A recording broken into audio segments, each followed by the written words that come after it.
देखिए, आइडियल सूरत हाल तो यही थी कि किसी भी एक जमात को अगर असम्बली में सादा अक्सरियत मिलती तो मौजूदा हालात में जो चैलेंजेस हैं मुल्क जिनसे गुजर रहा है उनसे निपटने के लिए आसानी होती और हर तरह के सख्त फैसले भी करने हैं, बर वक्त करने हैं, तो वो कोई भी पार्टी होती वो कर लेती।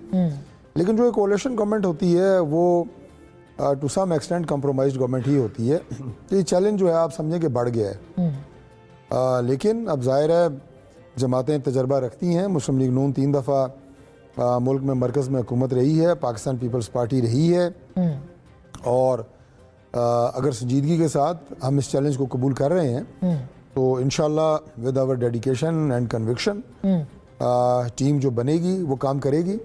और हमें भी इस बात का एहसास है और हम जानते हैं इस हकीकत को कि कारकर्दगी और परफॉर्मेंस और मुल्क को इस हालात से मुश्किल से निकालना, इसके बगैर कोई चारा नहीं है किसी भी सियासी जमात के लिए। तो तहरीक इंसाफ को साथ लेके चलना पड़ेगा ना आपको। देखिए, तहरीक इंसाफ पहली बात तो ये है कि वो चलना चाहती नहीं है। उनका जो सियासी एक वो नज़रिया है वो वायलेंस का, तशद्दुद का, नफ़रत का, किसी दूसरे को बर्दाश्त ना करना, उसके नज़रियात बर्दाश्त ना करना। मेरा ख्याल है उन्होंने काफ़ी सबक सीखा है। देखिए, आइंदा शायद उनमें कोई संजीदगी आए और 9 मई के जो वाक़यात हैं उनके हवाले से भी जो उनके ऊपर इल्ज़ामात हैं उनको भी वो कवर कर सकते।